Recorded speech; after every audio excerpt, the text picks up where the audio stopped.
Hello and welcome to Cinema Smackdown for, what is it? Oh, we're in August. Is it the 4th today? The 4th of August, 2019. Time keeps moving along. We're on CJLO 1690. As I said, our show is called Cinema Smackdown, and I am joined today by a murderer's row of guests. I'm Michael Brody. I'm joined today by Shane Simmons, our mostly usual co-host, Tess McRae, our semi-usual co-host, and another special guest. Sorry, I didn't leave space for everyone to say hi. Shane. Oh, hi. Tess. Hello. And we're also joined today by my good friend Gary, who's in from out of town. It's good to be back on the show. All right. I'm just going to do a very quick announcement before we get started. I am doing a special episode of my trivia show this Tuesday, August the 6th at 8 p.m. at a place called Mindful Bar in Montreal. It's on St. Denis Street. It's 3945 St. Denis, 8 p.m. August 6th. And here's the kicker to this trivia show. It's kind of almost a charity benefit show in that we're trying to get the word out for this place. It is a new concept bar. It's a non-alcoholic bar. So they have interesting drinks and food and atmosphere for people who are willing to go out and not drink that night. So that's a special show I'll be doing, a special trivia show. Mindful Bar, again on Tuesday, August 6th at 8 p.m. Alright, we're all assembled, and I have a mystery topic for today's episode. I've been holding over the heads of two of our guests. Let's learn what it is now. Here is our topic for this week. I love being unable to prepare. It validates the fact that I wasn't going to prepare anyway. I know, isn't that the best part? That's how I pitched this. I have a pitch that means you don't have to do any work, and everyone just goes, great. All four of us are, or have been, super fans of film and entertainment at different times in our lives, if not right now. I don't really care for it. But currently, Tess and I still have pretty unbridled enthusiasm for new things, while with my other two guests, Shane and Gary, Asterisk. it's more not like... Not all new things. Let's calm down. All right, thank you for interrupting my premise. While with Shane and Gary, you guys have what I would almost call franchise fatigue of all things. I think they ruined cinema with sound. So. Oh, you Mary Pickford enthusiast. At any rate, so all I wanted to do today was have a little roundtable discussion about the enthusiasm of new material and the stuff we've all been let down by, and I will just assume going in, but you never know what will happen, that you guys will be a little bit more on the negative side, and Tess and I might be a little more on the positive side, but you never know. The tables may switch. Oh, because we all know you love everything. Well, I mean, I'm extremely critical of everything, but I am excited. Extremely, to such a degree, I wonder sometimes why you watch movies. Yes, but my enthusiasm for the next thing I get to be critical about is at a very high level. So, I mean, the easiest thing to mention right off the bat, because I have you, Shane, and you, Gary, in the room, is both of you came to the same conclusion at roughly the same time, which was, while you were both almost equally the biggest fans of the James Bond franchise I have ever met, let alone read about, you are both essentially done with it. Now, am I inaccurate in my statement? That is 100% accurate, sir. No, I agree. Tess, where are you with your love and or hatred of the James Bond franchise? I would say that both my love and hatred are shallower than Shane and Gary's. I did love James Bond for a period of time in my youth. I don't care for the new ones at all and find them rather abhorrent. What is a new one as far as you're concerned? The Daniel Craig ones. Right. Because for myself, I don't know. I'm not sure when they hired that upstart Roger Moore. For myself, the real drop-off point is the first Pierce Brosnan movie. That is where I went, oh, I kind of always wanted to see Pierce Brosnan play this character, and yet I despise this movie. Yeah, it was kind of over by the time he came along. I always point to that as the real reboot moment of the series. Right. That the James Bond series actually tells a fairly comprehensive story between 1962 and 1989. Mm-hmm. It's plausible that these are the adventures of one guy. And License to Kill, although it's not a great Bond film by any means, that one has a definitive ending to the original series, and then anything after that is reboot material. Right. But my whole point, I guess, was that even with your love of Bond, the recent choices have worn you down hard. And you I was initially game for the Casino Royale. Let's do it this way. Although Daniel Craig is certainly a bit long in the tooth to be getting his license to kill in his late 30s. It's like, okay, Bond is a late bloomer. Okay, fine. But then we had Quantum of Solace, which was an epilogue, a glorified epilogue to Casino Royale. A very, very, very long, unnecessary epilogue. By the way, it's the shortest Bond movie. It something like it is the shortest like one on the 17 heels hours. of the longest one ever, which is weird. Yeah. Casino Royale, I didn't hate that much when I first saw it. I just thought it was kind of joyless, and I was like, okay, fine. Oh, I see. I wouldn't say, just my own opinion, I wouldn't say joyless, as it has several moments that are very upbeat and charming, but it is an unwieldy movie. It comes and goes. It is essentially the novel plot, but with a bunch of big Bond-type action scenes shoehorned into a plot that isn't built for it. And parkour. And parkour. Oh, that Ian Fleming is such a parkour enthusiast. Yeah. Quantum of Solace, I really, really didn't like when it came out. Well, you're not alone. You say it's shorter than Casino Royale, but I would never in a million years have guessed that because it feels like 18 hours. I think it's almost an hour shorter. It is the first Bond film to run under 2 hours since the original 3, I think. In defense of Quantum of Solace, I think it actually has a more coherent story than any of the other three. Even though it's an epilogue, it actually works. It's just terribly directed, and a lot of the action sequences are bad. But I find I'm more attuned to it now, whereas Skyfall and Spectre are so very bad that Quantum of Solace ends up looking better. Well, sure. If you take Skyfall and Spectre as your measuring stick for quality of a film, anything can really be good at that point. And that's part of the problem with the whole Bond franchise. Skyfall did so very well that they've decided to just keep making Skyfall over and over again, which is what Spectre was. Same director. With added dentistry. Same director, and they're going to try it again the next time, and it's terrible, and it's not going to be watchable. The crazy thing is now, and I mean, wow, we've gone so deep on Bond, I didn't mean to, but the new movie is by Cary, I want to say Fukunaga, I have no idea how to pronounce his name at the moment, without it in front of me, and he has an interesting track record in that he's the director of the first season of True Detective, and then he went on to start multiple projects that all fell by the wayside because he's a perfectionist. One of those being the big 2-part Stephen King adaptation, It, which he basically designed the current version of, which was to do a 2-part version, which was essentially angrily rejected by the studio, and when it was picked up by another person and done kinda how this director wanted to do it, went on to make $1 billion for one part of a movie that doesn't finish. So, and there was no promise they would even make the sequel when they released the first half, so that was kind of fascinating. But yeah, he was essentially given either a vote of no confidence to make that movie, or it took too long and he moved on to other projects. And time has shown that his vision was pretty good. He went on to do that very strange Netflix show with Jonah Hill. Yeah, what's it it's called? called Maniac. Maniac. And actually, you were saying that I don't really like a lot of new media or new entertainment. Maniac was one of the few shows I really did enjoy last year. I got through one episode and said, this is okay, and I'll get back to it, and it's a year later.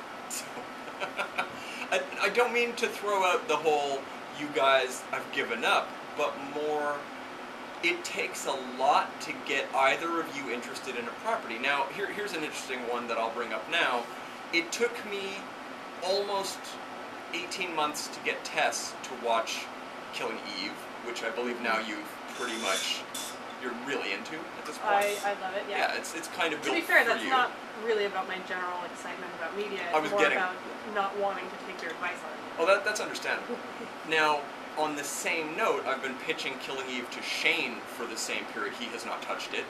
And I liked the first season a lot, and I didn't watch the second season. I just was tired. I thought as good. The first season was great, but I didn't feel like continuing on. But on the same note, it took me a year and a half to get Shane to watch Barry, which I knew was custom made for him. But I told him this after 3 episodes. I was like, you have to start watching this show. And it took until the end of season 2 to get him to finally... Yeah, well, they stared into my brain and said, I want to make a show just for this guy. Right. And, I felt pandered to. So I said, no. Then these shows have a lot in common as they are both about contract murderers. And are... I mean, that is not a subject that really needs more in-depth stories told about it. Contract murderers are kind of one of the biggest tropes of storytelling in Hollywood, and yet, both of these are so exceptional. And Tess, I'm imagining you haven't seen Barry yet. I have not seen Barry. So Barry is another thing. We devoted an entire hour to Barry on this show about 3 months ago, claiming that it was by far the best movie of 2019, because it has so far outpaced everything else I've seen. I'm still waiting for something to even come close to the experience of Barry. In fact, one 40-minute episode of Barry, the extended, let's just call it fight scene episode of Barry, remains the best movie I've seen this year. By no contest. And any action scene that involves, even peripherally, Stephen Root, I'm cheering for. Yeah, it is Barry, again, is a show starring and directed by Bill Hader, co-created by him, and the great Alex Berg. I'm going to go ahead and say the great Alex Berg, as I love everything he's worked on. And it stars Hader, Henry Winkler, Stephen Root, and an entire cast of amazing, it's hard to say it this way, comedians. Because while Barry is one of the most harrowing shows I've ever seen, it's always funny. I kind of liked your description. It's like Breaking Bad and Dexter had a baby, but that baby is funny. Yep, I stand by that. A very strange but incredibly accurate way of looking at that show. Gary, I take it you have not delved into Barry. No, I intend to at some point, but I haven't gotten around to it. Yeah, it's really special, and it certainly walks a line where you say, I shouldn't be liking this. I shouldn't be liking something this goofy, and yet there's something happening underneath that makes it all worthwhile. Much like Killing Eve is very similarly oddly funny in places that things aren't normally funny when dealing with that level of sadistic murder. I thought the show was a comedy, frankly. Oh yeah? Yeah. I mean, it's a dark comedy. Oh right, so- you haven't seen season 2, which does have funny things, but of course does have moments of, well, that's just awful. Period. Without even a hint of humor. All right. Well, speaking of not of a hint of humor, let's do an ad break. We'll be right back. I love hitting those dumb, let's throw to the terrible commercials moments. So, Yeah. like, at the end of the first season of Killing Eve, it was like, where can they go from here? And it's like, they have to work together now. So- And they do, and I just don't really need, I don't know. So here's the thing. Didn't do anything. I said the same thing as you, and then something happens in either episode 1 or 2 that's so good all by itself it's a 10-second moment. But I was like, the rest of this series for 10 seasons could be garbage, and I would still watch it. And I like the actors, and I like Jodie Comer a lot. I think she's great. Sandra Oh, I found her. Maybe I don't know. I didn't find her as interesting in the first season. 30 seconds. It's a very short ad break. Mhm. Hard music, want to be part of a morbid seance? You might just want to take a listen to the kind words of Hunter. I don't know if you guys have any thoughts on the exhaustion of being a fan, but I'm going to ask you about that now. Yeah, sure. Sure. And it's no pressure. You don't need to defend yourselves. Just No, just I'm already thinking of things to say. Cool. Great. Well, in 30 seconds, Yeah. we'll ask you about it. It was 30 seconds ago. And we are back. Our show is called Cinema Smackdown. I am Michael Brody. I'm joined today by Shane Simmons, Gary Sherman, and Tess McRae, and we are discussing, I don't really have a title for this. I guess I call it Film Exhaustion. Franchise fatigue? Yeah, but franchise is about franchises, not about the concept of film in general. Which Film is fatigue. film fatigue. Film So- exhaustion. Film's auction! I kind Rolls of... off the tongue. I kind of like that one. I've got to figure out how I can write that down to title the episode. At any rate, we're talking about enthusiasm or lack thereof in regards to new material coming up in the future, things that we are passionate about, things we used to be passionate about but aren't anymore. We're going to talk a little bit more about that, and then at around the halfway point in the show, I have prepared a game. I have prepared a not at all on topic game, which of course has very, very high stakes. It'll be a 3-way point system game where winner take all this glorious chocolate treat. Oh my god. Now I say it's a glorious chocolate treat Guys, when I he's am... holding up a human-sized chocolate Mr. Bunny. I don't know where he got it or how he got it in the studio.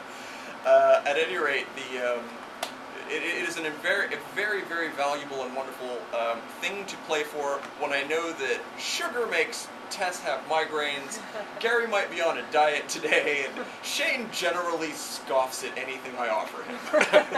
So it's kind of because it always comes pre-licked. So it's kind of a race to the bottom in terms of who's going to win this extraordinary, and let's be clear, actually not a bad brand of chocolate. So, still wrapped. The licking has yet to commence. The licking has yet You to don't know what commence. happened on that factory floor. There is a perfectly acceptable percentage of rat hair in any produced product. You just have to learn to live with it. All right, so we were talking I a would little bit. return it if there was no rat hair. we were talking about Exhaustion, or just lifestyle catching up with you, so that I must see every movie that comes out the moment it comes out. Enthusiasm wanes at a certain point, or as I might want to put it, the grumpy old men versus the young whippersnappers. Are you putting yourself in the young whippersnapper? I am fully aware of how ironic and sad that is. You are a slightly less grumpy old man. So Shane, tell us a little bit about your thoughts on this subject. I want to mention that I come from what is probably the last generation that was able to keep pace with all of cinema history. Like, I was born in an era when it was still possible to go back, watch everything that was notable, pretty much that had ever come out, and keep pace with the current stuff. But after you see thousands of movies, and many of them multiple times, you do hit a wall. You got to hit a wall eventually going, I can't keep pace with all the new stuff. So increasingly, I'm trying to fill in the gaps of the 20th century stuff that I missed and felt I should have seen already. The joke was I always kept a list of movies I should see, and that list was perpetually 4,000 titles long, and it never got smaller because I kept adding stuff. Right. So eventually you got to realize I'm spending my entire life alone in the dark watching movies. I have to do something else. Right, like spend your entire life alone in the dark watching nudes footage. I do a lot of that now. I also spend my life alone in the light typing. That's admirable. That's art. I'm down for the art of it all. Gary, any thoughts on where your life has gone and how your enthusiasm has either risen or fallen for projects? Instead of watching movies, I often watch a lot of YouTube clips talking about movies sometimes. Right, But I end up spending a lot more time. Time I could easily watch a movie in 2 hours in a night, no problem. I just watch a lot of YouTube. I think there are a bunch of contributing factors. You sort of reach a point where I think that Donald Trump, unfortunately, was a big part of it. That was like a real break point when you sort of realize, oh, reality kind of sucks. Well, ever since Hollywood tried to push him as a leading man in all the major Michael Bay films, it has been a bit rough. Right. So that sort of that was like a catalyst for sort of a point in which I started to not enjoy things. I can see in that. terms of like movies and TV and comics. It honestly has soured my appreciation for all of North American art. Yeah, no, it really, I can really see how that would happen. But a combination of that and also like aging up finally and maybe growing out of these things and just not needing to have all these comics and books and things. Realizing, do I really care about this movie? Like I have a whole bunch of DVDs that I've never even watched because they were good movies, but I just never really got around to it. So things like the James Bond franchise, that sort of soured me on it, but I think it's also that because there's so much money to be made globally from TV and movies, and also even comic books, they've all become sort of a generic mass product for everybody. Certainly the big franchises like Bond and other things, they now have to appeal to the global audience, and so they do that via very poor storytelling, big action that doesn't really add up to much of anything, and that's what most of these movies have become. I would say some of the Marvel movies have steered away from that for a while. They stayed like in their story, and I appreciated that. But like the new Spider-Man movie, for example, was very much Just a lot of action. It's Not like a good It's story. like popcorn. It's Yeah. empty air. And that's what I don't like anymore. I feel like I need to break in here and ask you where in the Marvel movies you feel they were steering away from that. I feel like they've been going down that road for the sort of cookie cutter stamping out of film road for a little while now. Yeah, but I think they managed to stay within their, like, they were telling a larger form story, and I think also because that represented a sort of a visual encapsulation of the comics I liked in the 80s, because their previous films have all sort of been 80s style storytelling, and now I think they've aged out of that as well. They're going to get more just uninteresting to me. Well, I'd certainly understand about that. That really falls into the whole franchise exhaustion when you have 23 movies come out in an under 10-year period, or about 10 years, and there's an interesting mood to all of them, and yet there's so many of them that are just, well, we need to put one out in this quarter, and therefore I guess we'll hire this writer and this director, and wow, that's pretty generic, but they'll eat it up. Well, the funny thing is I have been comparing the Marvel Cinematic Universe series to the James Bond series in the way that they are expected to deliver a certain baseline of entertainment. That even when they're not great entries in the series, I don't sit there fuming and hating it. And, Right. But at this point, with Endgame and now Spider-Man, which was officially the end of Phase 3, I guess it is. Sure. Going forward, it's like, okay, I feel like that plot line's over. The Spider-Man movie was an epilogue to it. And going forward, I don't care anymore. I mean, at what point do you just say, look, the story's over? I mean, here's the thing. I just want to jump in and say, was there really ever a point where anyone was invested in a glove with magic rocks on it running everyone's lives? Because I never was. That was never something that drew me I forward wasn't in until it. we actually met the character in Infinity War. He was, the build up to him as a character was thin at best. It's like, oh, it's a bunch of rocks, and it was sort of like a video game plot of gotta collect them all. Right. But once we actually saw Thanos in action, it was an interesting villain in that, oh, here's a guy with a viewpoint that isn't necessarily villainous. It's going to commit mass murder on a scale henceforth never dreamed of prior to this. And yet, he was identifiable. He was the most interesting character in that film. Mm-hmm. And the heroes were almost supporting characters to him because we already knew where they were and what they were about. Mm-hmm. So that one played it really well. He wasn't as strong in Endgame, and that was largely because of time travel shenanigans. But they brought in the end of that storyline adequately. Compared to certain franchises that have completely blown the end of their stories. Right. And it was satisfying. It's like, okay, I'm done with this. Yeah, let's find one more Spider-Man movie just to sort of wrap up some plot lines and have people react to, oh, what's it like when half the universe disappears for 5 years? Let's actually ignore that, really. Yeah, I'm going to say I have the exact opposite opinion from you, which maybe highlights the exhaustion versus continued excitement POV, let's say. Because, like Michael said, I was never super invested in the Thanos Magic Rock Glove storyline. That was never why I went to go see the Marvel movies. I was never like, I can't wait to see the other rock. And but it was an excuse to tie them together. Sure. So for me, that was more just kind of a framework to hang these fun movies on. Some of them were more fun than others. Like, I'm always excited for the Guardians of the Galaxy movies. I'm never very excited for the big team-up movies. I was never excited for those in the comics either. I just find they're too overstuffed. I thought the first Avengers Endgame Part 1 movie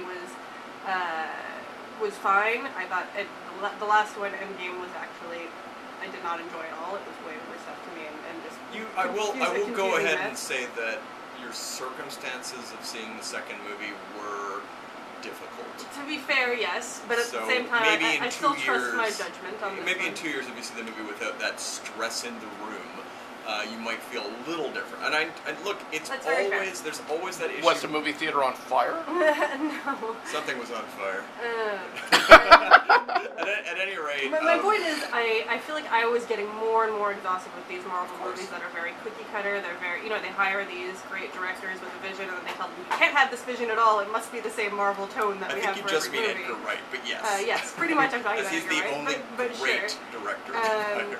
And then, now that that's all over and they can go do something else, I'm kind of like, I'm excited. I'm looking forward to seeing I'm hoping that it's going to be really weird. I'm looking forward to seeing what weird shit that they come up with now that we're not trapped in this kind of Avengers train with these very iconic heroes that have to be treated in a certain way and have to have certain markers and have to have certain moments that are very, very predictable and so on. So I'm hoping to see some weird shit, and I hope that does come out. But at this point, do I care about a second Doctor Strange film? Nah. Do I care about a Black Widow film? I might have if it had been earlier in the continuity. But at this point, it's like, well, I was an advocate for a Black Widow movie, and yet they kind of pushed it off to this late game to the point where I don't really know how this is going to fit into the continuity, and I don't actually care. All right, well, I want to just segue back to our general topic, which is enthusiasm versus, fading enthusiasm for things. So, That was really turned into a James Bond / Marvel episode. I know, that's what we'll I can't wait until we talk about how much we hate Star Wars now. yeah, that's what we can avoid that. I think our opinions are well logged in previous episodes. I think we can all agree that we all have some exhaustion with the Star Wars films. Oh my God. A moment of clarity from Tess. Et2, superfan. At any rate, let's go back to the concept of enthusiasm versus waning enthusiasm. Now, I will start by mentioning my own take on where I am at with all things entertainment. I continue to have an almost difficult, obsessive interest in watching new things. Now, this is fueled by what? By perhaps a handful in my life of truly wonderful experiences. Seeing something that was a total surprise and just being swept up in it. This does not happen to me every time I watch a movie. And as a comparison, I will mention that when Shane mentioned he saw, I think it was Mandy a week or two ago, he mentioned it was the only new movie he'd seen in a month.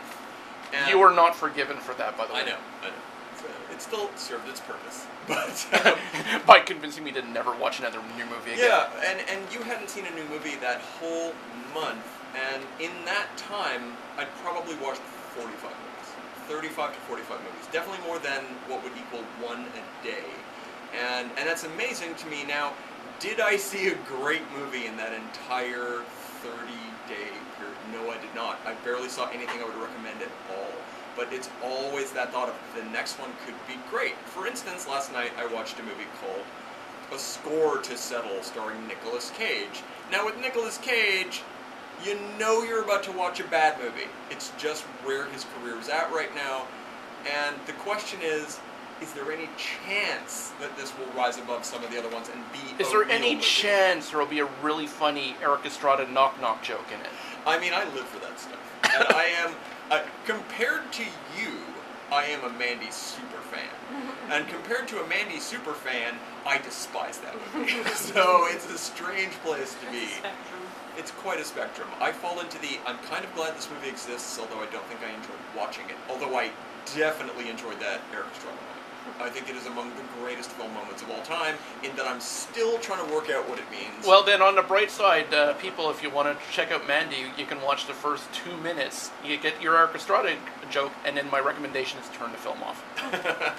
At any rate, I still have this unbridled enthusiasm for all things new, and it just, every little thing that pops up, I always have that moment of, maybe there was a new Chris Evans movie on Netflix this week about a couple of daring guys who try to save people in a faraway foreign land, and it is unwatchable. I gave it my best shot, and it is a hard, not entertaining movie to get through that is full of social issues and important reasons for existing and is not a great movie. And you can do all those things and still tell me a story that entertains me, or puts me in a spot and makes me you never demand know. I pay attention to it. It could have turned out to be another Snowpiercer. which I Yes. enjoyed the hell out of. Yes. I love So- Smoking. I liked Was that Smoking fantastic? Sir. No, not at all. Oh. I Shane's a greatly huge- appreciate it. But you're a huge fan of the director whose name is Oh, Bong he- Bong I- Joon-ho? Bong Joon-ho. Yeah. yeah. And yet, have you seen Okja? Yes, I have. Oh, I'm sorry. I was under the impression that was one of the ones you had avoided, or had just no, not gotten to yet. we have talked about what a strange. I loved Okja. It is super weird. This is the kind of movie that I love. I feel. It was one of the most primary difference. tonally confused movies I've ever I seen. will say, if you can get through Okja and not become a vegetarian, or at least lean towards being a vegetarian, then you're a monster. You are a true and utter monster. Which I would say about most people to begin with. So. But It's no, not a I will stretch. watch any one of his films where he gives Tilda Swinton weird teeth. Oh, you're in Yes, for so many Tilda Swinton movies not involved with him, but including but not limited to the remake of Suspiria. Yep. Your warning, Tess, of don't go see this movie was the only thing that kept me from going to sit through that in the cinema.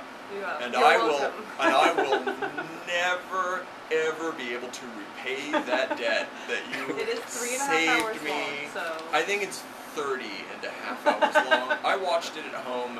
I killed myself several times while watching that movie, only to be resurrected in purgatory and forced to continue it. At any rate, Tess, you definitely, whether you want to admit it or not, have quite an enthusiasm for film. You just went to see... I would say, I'm gonna- in any other room, I'm extremely negative about movies. Right. In any other group of people are like, wow, you really hate movies. But you but just I love went movies. to see, what, 30 Fantasia movies? I'm just taking a random I number. saw maybe 12. Okay. I did get a little bit tired. But Fantasia was not a good crop this year. I agree with you there, but I mean, even that, going 12 times to a film festival, standing, and let's be clear here, traveling to the film festival, standing in the line for probably an hour, then taking your seats, then being forced to sit through the People's exact, Prattle. yes, People's Prattle plus the exact same Fantasia promotional commercials. That they've been running for That are 12 years. horrid. Well, they make a new one every year, but they're all identical and terrible. Yeah. And then, in all likelihood, people a meow. subpar movie. A subpar is generous. Yeah, I only saw one or two tolerable movies this year, and most of the rest of them, as we said in our previous episode, were not good enough to be shown. Yeah. Like, that was my review. Well, that was not professional Well, enough to they're be not shown. movies. Yeah. Barely. So yeah, I'm I looking think at the you, difference Jade's is- Asylum. Jade's Asylum. I think the difference is that, or maybe part of the difference in attitude going into movies for me is that, yes, most movies are terrible. I admit that freely. And I am very, very critical of movies, and I'm happy to talk about how shitty they are, as I often do on this show.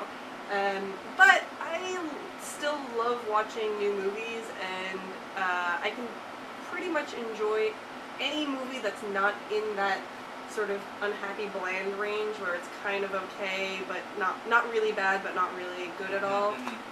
That's the kind of movie that really puts me to sleep. Other than that, if it's really bad, I love it. If it's really great, I also love it. If it's kind of mediocre, but there's some interesting pieces or weird things in it that you're like, why did they make that choice? I love that too. So I just love going and seeing the choices that were made, especially if they're really weird and bizarre and don't really come together as a movie, like Okja, which is a very strange film, tonally all over the place. Weird choices in CGI and in character. I watch that and I'm like, yeah, I'm so on board for this. It's so weird. I just want to know what was going on in this director's head and how this came to be from beginning to end. Yeah, at this point, I'm watching new films based more on who made them rather than taking random shots at just about anything. Most of the stuff coming out of Hollywood these days are very safe franchise films, so I don't care unless it's a really exceptional director who's signed on to do a particular film. And, you say I don't watch much currently, however, I will move heaven and earth. I will walk across 10 miles of broken glass to go see a new Craig Zoller film. Well said. Alright, we're going to take a quick break, not from the show, we're going to keep talking, but we're going to come back to our topic in a few minutes after we play this delightful game I've devised for us, which is totally off topic, then we'll return to our topic. Here's our super weird off-topic game. I've been dying to play this game since I conceived of it over a year ago. It just popped into my head.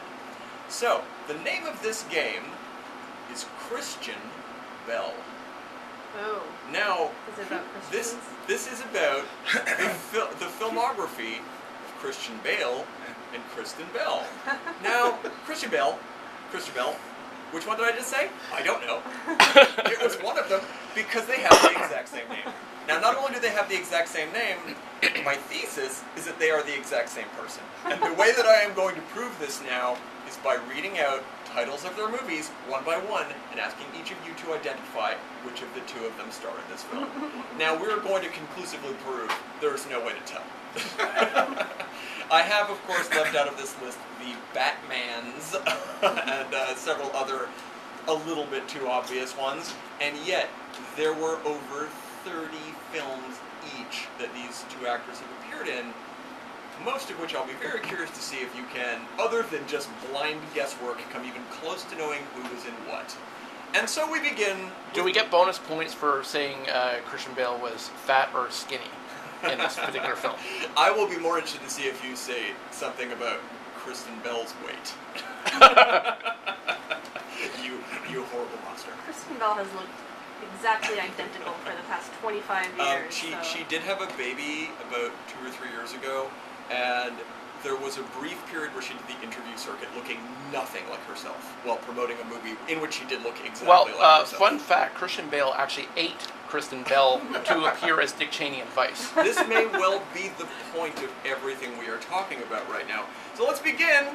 Gary, Yeah. why don't you tell me, who is in the partially animated film Mowgli, Legend of the Jungle? Is that going to be Christian Bale or Kristen Bell? I'll guess Christian Bale. You are correct, sir. That I'm was going a to go guess. with an absolute guess on this point. Shane, which one of these two delightful people is in Ralph Breaks the Internet? I'll go with Bell. You're going to have to be way more specific. Kristen No, Bell. that's a pain. I swear to God, it sounded like you said Christian Bell.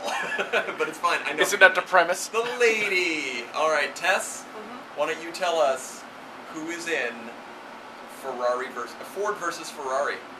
Is it Christian Bell or Kristen Bell? Christian Bale. Correct. I started with some kind of easy ones. These will get weirder as we go along. Gary, why don't you tell me who's in Like Father? Kristen Bell. Correct. Shane, how about The Promise? The answer is Newsies. Kristen Bell? Incorrect, Shane. Whatever.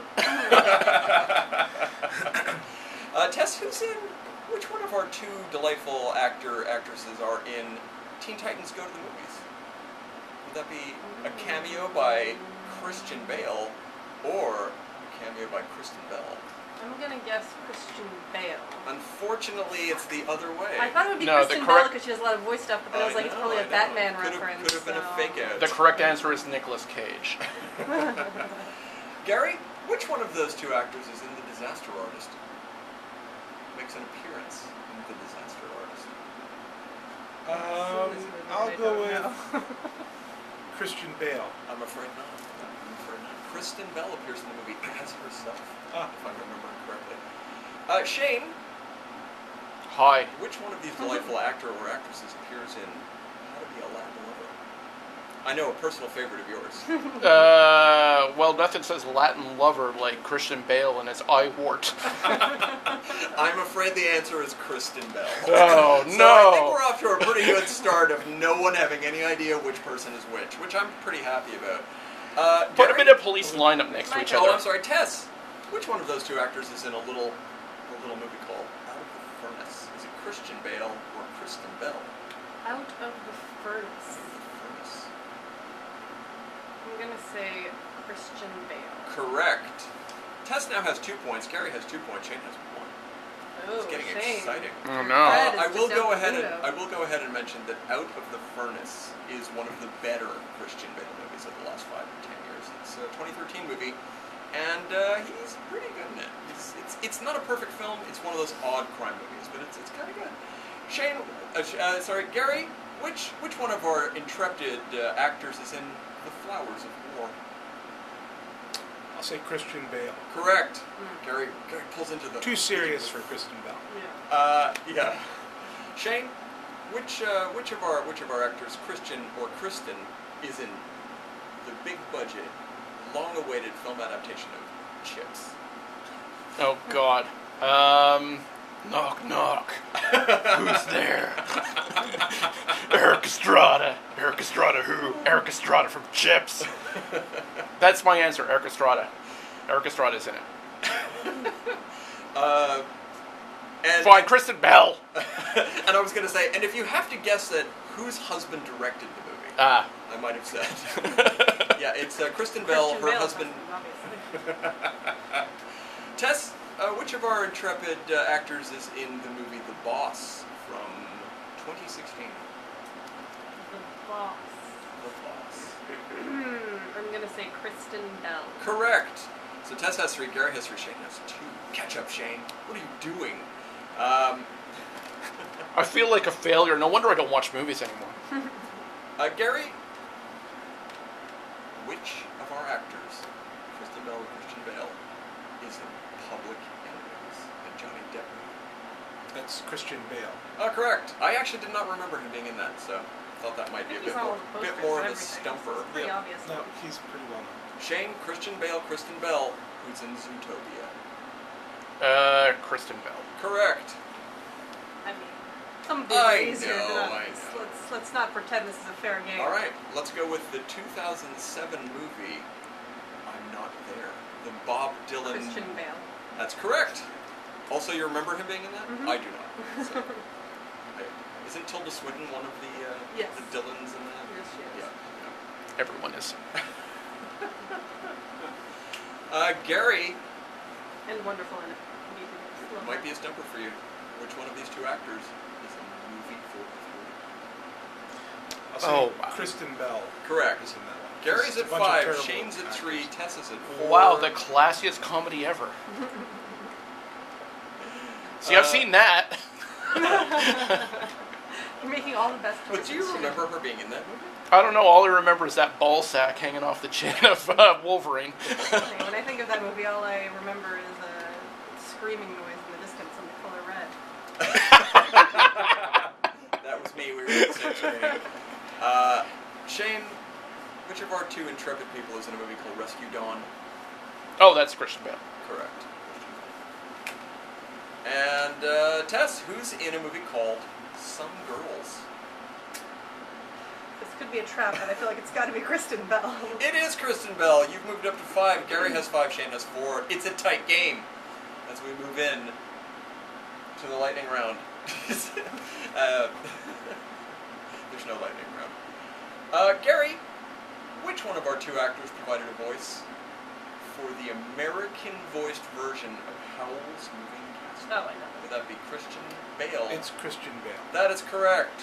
I have seen that. Shane, Does he do his Batman voice? which one of our intrepid actors provided a voice for the American version of the anime classic The Cat Returns? Well, I would have to say then, it's the other one, Kristen Bell. That's correct. Okay. That's correct. No tricking you people, damn it. We're going to do a quick commercial break and come back and find out who won these prizes. Prizes being multiple pieces of chocolate. For in those one of you who bar. can't do math and no, already it's figured a it out. human-sized chocolate bunny. It is a human-sized 300 chocolate bunny. pounds. And It was brought in on a forklift. here we go. Sure was. You guys are being very good sports about this. I'm just going to quickly wrap it up. I thought we'd get to it before the end of the round, but it's just too much fun to say these titles over and over. I'm lost. A whole bunch of unknown movies. Oh my god, I've got 25 more for each of these people. It's unreal. There are 1 or 2 that you mentioned that were fairly... The Boss, that was their Melissa McCarthy movie. Well, But wasn't you'd have to Rescue remember- Dawn a Herzog film? Yes. Yeah. But even then, you're like, what was that? That was another, he got really skinny roles. Yeah, he was playing concentration Yeah. camps in Canada. Yeah. Because, you know, it's just one of many Christian Bale concentration camp movies. Right. Every Friday. Well, that movie broke him as a child. Yeah, That whole experience, clearly, he obviously read a lot of J.G. Ballard to get into the part, and did the movie. And Spielberg, it broke Spielberg him. wouldn't let him touch the catering to keep him skinny. We're about to be Is back. that your real voice? No catering table for you, young 13-year-old Christian Bale. All right, young 13-year-old Christian Bale. That's Out of Shane's- context. That's Shane's greatest crush. That's Shane's late night show that he does after. That was 2 when I a.m. successfully identified this guy will be a star if he can stay away from the usual pratfalls of child actors. You know what I do remember, though, about your prediction for Christian Bale, going back to around 2002, you said, that dude's the next James Bond. I did say that. And that was about 3 months before he became Batman. Yeah. Which meant he was never going to be James Bond. Because you can't be both. Although that didn't stop Ben Affleck from playing both Superman and Batman. Yeah, I mean, that is- these days, their actors are doubling up on their superhero roles. So, Very true. you know what? It's not too late for him to be James Bond. Who played last in our little game that I'm now going to wrap up quickly? You played last? No, it's Shane did, so it's my turn. Alrighty. That's what I meant with that hand gesture. All good. Tess, who stars in the movie Hit and Run? Is it Christian Bale or Christian Bale? Could go either way. Is it a serious movie? Is it a comedy? I think Kristen Bell. I mean, is it directed by her husband? Yes, it is. Uh-huh. But does that mean she's the one? Yes. Yes, it does. Tess has pulled into the lead with 6, whereas Gary and Shane both have 5 each. My God, it's so exciting! It's a dead heat, except I'm in front. We're just going to do one more for each of you boys, see if you catch up, and if you do, we'll do a tiebreaker. So, let's do it this way. Alright, what have I got for you? Gary, who's in this movie? Christian Bale or Kristen Bell, Laurel Canyon? Is that going to be That's a tough one. Kristen Bell or Christian Bale. You are unfortunately correct, which means you're tied now. And Shane, what do you think? Which one of these delightful actors is in Polish Wedding? Ooh, fingers crossed I lose. Christian or Kristen? Gee, tough one. I'm going to go Kristen Bell. You are correct. Oh, damn it! It's her first movie. Damn In it! 1998. It's a Claire Danes film. She's a very small part in it. That's no newsies. All right. The first one of you to answer this correctly will win, because you're 3-way tied at 6 points, which I did not engineer. Oh, sorry, 6. Yes, 6 points each. 6 points each. 3-way tie. The first one of you to answer this film, just say into the microphone the name. Whoever gets there first will win. Which one of these people is in Pootie Tang? Kristen Kristen Bell. Bell. Gary, I believe you were a little quicker on the buzzer there. So Gary, you have won. And I'm delighted to not know I that. remembered The that. thing is, oh really? That I knew. You remembered that. Oh dear God, you definitely deserve to win if you know that much. Here's the thing, I think the real big winner in this case is me, because I have absolutely proven my thesis that Kristen Bell and Christian Bale are the same person, completely unrecognizable, one from the other. Their career paths are ridiculously identical and, well, just not individual enough, I would say. When you can't tell who might have been in Hit and Run, I know we're in trouble. Again, directed by her husband, so... Let's go back for 10 minutes to our original topic of the day. Here you go, by the way, Gary. There, take your human-sized chocolate bunny. How are you gonna get that home, man? This is a curse more than a prize. He's going to put it in the passenger seat of his car, and that way he'll be able to take The HOV lane. Exactly. And it's fine if there's a couple bite marks taken out of the head. I mean, they're still going to think it's acceptable. So, let's go back to our topic in general of film and enthusiasm or lack thereof. I don't know, here's something we can talk about. If you can think of anything, is there something in the next 6 months that you are actually looking forward to, Gary? Is there anything off the top of your head that you're like, well, that's going to be great, I hope? There's very little that I can think of. There's a Japanese animated movie by Makoto Shinkai, I think, called Weathering with You. Mm-hmm. So I'm actually looking forward to that, but that's more out of an interest in Japan than anything else. And I liked his last movie, which was called Your Name. But that's really the only one I can think of. I often don't even know what's coming out until it's like announced as coming out this week. So for yourself, the answer is kind of, I don't even know what's coming out. That's how little I care about That's what pretty the much future right. holds. Shane, is there anything for you that in the next, say, 6 months... There holds? sure is, and yet I've forgotten all the titles, because I look them up and say, oh, when is this coming out? And I don't write them down like I used to, just to remind myself, go see this. Well, the machine of promotion generally will catch up with you. A couple of Yeah, days but before something comes out. the ones I'm enthusiastic about are usually like the really obscure. No one is heralding the release of the next Craig Zoller film, to use him as an example again. But when I say, well, I'm looking forward to, I'm not looking forward to the new Terminator film, I'm not looking forward to the new Star Wars film, I'm not looking forward to any of those Avatar films that are coming out. Sadly, there Are those is... coming out finally? Eventually, next year sometime. No, not yet. The answer to that is, no, the date's been pushed again. There is one that we've discussed, and I know you are very down on it, and it will... Yeah, I will readily admit, yeah, odds are stacked against it. It's probably going to suck, but I think there's a solid 10% chance it might be good just based on what I've seen of it, and that's the Joker movie. Oh, I'm saying it right now. Even if this is the most critically acclaimed movie of the year, based on the directing style of the person involved and the star of the movie, both of whom I vehemently despise, I will hate this film.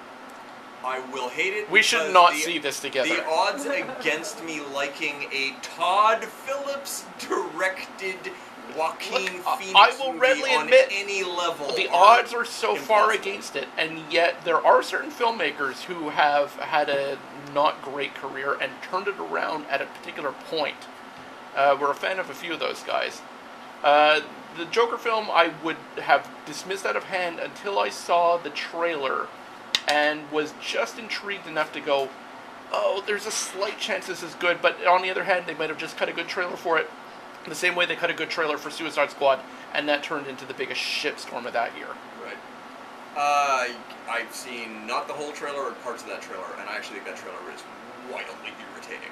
It is so self-important. So it is, look how and cool yet this is going to be. You cannot even. I'm reading between the lines and between the shots a lot. I got the screener cap on, going. I'm smelling what I think the story is, and if it's that, it could be good. I just can't... I cannot stress enough. This is a film by a man who both wrote and directed The Hangover Part 3. And once that's released and out into the and world... I'll never know how bad that was, because I was out after Hangover 1. At any rate, and yeah, Joaquin Phoenix is one of those actors who every 2 years says, I will never act again, and every time he says it, I have a quiet, happy party that just always gets And ruined yet, when he you comes and back. I were both big fans of the Sisters Brothers. How dare you? How So dare there- you throw that in my face? I will throw it in your You're face. completely correct. And he's actually fine in that movie. I wouldn't even angrily say if only he'd been recast, because he's kind of right for that part. But, his character is a terrible, awful monster, so... As are most of the people in that film, to some degree or other. It is kind of a great movie. You heard it here first, folks. The Sisters Brothers. It's a huge I'm thumbs sure up. this is not the first time we've heard this. No, it's in our year. We've brought it up a few times, yeah. In our one-day long gestating Weird Westerns episode, we will go over it again, along with a few other films I'm just waiting for Shane to get around to, so we can do that episode. I'm looking at you, Brimstone. Tess. Oh my. Tess, is there anything you're looking forward to in the next 6 months? I cannot wait for the Charlie's Angels reboot. For real? No, just kidding. I mean, It looks you might be a secret Kristen Stewart fan. I am no, not Kristen I am Stewart. I'm not. a Kristen Bell fan, Yeah. not a Kristen Stewart fan. Yeah. No, it looks terrible. I'm sure it will be hilariously bad though, so I'm looking forward to that. I'm definitely looking forward to seeing the Cats movie. Every decision made in that movie looks like the most insane thing any human being has ever come up with. That is right side, but I think that's the same movie as the Sonic the Hedgehog movie, as far as I'm concerned. Dear God. See, now, your ability to look at this phenomenon, this cultural phenomenon, and just say, I'm so happy we live in a time where something this horrifying It's can a even celebration happen. of the absurd, okay? Look, surrealism that. is my favorite I'm all- artistic movement. I'm all This for is that. amazing. They're not getting. All of society is crumbling around us, and we get anthropomorphic human cat creatures. It dancing looks like around a on bed. nightmare machine. It looks like a nightmare machine, and I cannot wait. I love horror movies. Okay? Like I will say that I am deeply fascinated with this film. They're not getting my money. Like I can't sit in a cinema and watch this, but I'm delighted. Oh, I'm gonna go to the cinema. I believe you. I really, No doubt about that. I really didn't think they would ever remake that Malcolm McDowell film. And to do it with such enthusiasm, such excitement for the material. And with music, who knew you could cast songs You know to what? that If same story. this movie, looking exactly like it was directed by Paul Schrader, they could have all my money. that's what I would Actually, say. double feature that and Michael Myers in The Cat in the Hat. I think that completely pretty much understand. looks like the same movie too. All right. Well, we're quietly running out the sand in the hourglass as we speak. Let's wind things down. I will remind everybody, because you've been asking non-stop about this, where is my exciting special episode of my trivia show happening this week? It is happening at a place called Mindful Bar, which is a new bar in Montreal. It is a non-alcoholic bar. It is an interesting space. There are great people there. They deserve some attention. We're going to do a special trivia show there on Tuesday night at 8 p.m. on August 6th, so just in a couple of days from the live broadcast of this show. The address of Mindful Bar is 3945A, Saint Denis. I think if you go to 3945, you'll pretty be good though. You don't need that A to make it make sense for you. It's not far from Sherbrooke Metro over on Saint Denis. At any rate, that's my big thing. I, of course, run a few other trivia events around town under the title, The Best Damn Trivia in Montreal. It's very searchable now, as I've been ranting and raving on the internet for long enough that Google has picked up on it. That's my big current project. Tess, do you have anything you'd like to promote that's going on in your life or that you're interested in? I have no interests and have accomplished nothing. Well, that in itself is a kind of promotion. Gary, do you have anything that you would like to mention, shout out, talk about? Nope, I'm good. You're good. You're good. You're not a promo machine. And Shane, have you written or released any new material that the internet and people at large should be made aware of so they can go and purchase online? I have indeed. I wrote the sequel to Necropolis called Epitaph. You can get that on Amazon, and I just got the paperback proof in. It's looking really good, so that'll... Right now it's only available as an ebook, but pretty soon, paperback. Well, as a contributing editor, to some degree, I look forward to getting my complimentary paper copy at some point to put on the shelf. I hope that, as we discussed, my name will be under the title, with edited by... Oh, you're strictly over the title. Oh, I like Your that. name should be Is it- 2.5x the size of the title. It's like a Stephen King novel. My name presents. Your credit is officially proofread and bitched about by I Michael like Brody. that. I like that. It should be much like Wes Craven's Mind Hunter or something. Mind Ripper. Wes Craven's Mind Ripper, which was a 90s movie that I believe he had nothing whatsoever to do with. It is just credited as executive Friends producer or something, and is astonishingly not a Wes Craven movie. The Yeah. executive producer once saw Wes Craven movie, so it's Wes Something Craven. along Because those back lines. in the day, someone thought Wes Craven's name on anything, it's box office gold. I mean, there was a time. They used to slap Wes Craven's name on People everything. Under the Stairs was what? People Under the Stairs was Wes Craven's name on it. No, so- that was his film. No, but it was his name on it. Oh, I think They you put are it correct. above the yeah. title, so- But at that point, yes, Shocker, People Under the Stairs. I don't think Scream had that. That No. wasn't one No, of that those. wasn't one They of believed it those. would stand on its own. And but most especially the one I love to mention whenever possible is the whole "We're out of time." So we'll see you next time. Just realized we've run over our moment because I wasn't paying attention. All right, everybody. Here comes the news. Thanks for tuning in. Michael Brody's the news. Wes Craven's New Nightmare? 5 seconds. Because it over. was Wes Craven's New Nightmare, I think. Yeah. Yes, That's right. Jesus, I looked over and we had 3 minutes left. And I It looked became over like and a I'm done. title dress or something. I somehow lost the cap to this, which is why I kept standing up and looking around. Anybody see a cap I do not see someplace? tap anywhere. And it's weird to me that happened. I hope you were mildly amused by my dumb game. Yeah, no, It was good. mildly amusing, that's the correct term. That's the idea. I don't claim it to be bigger than that. While I was looking for it, I found a dime on the floor, so. Right, Oh. the reason I knew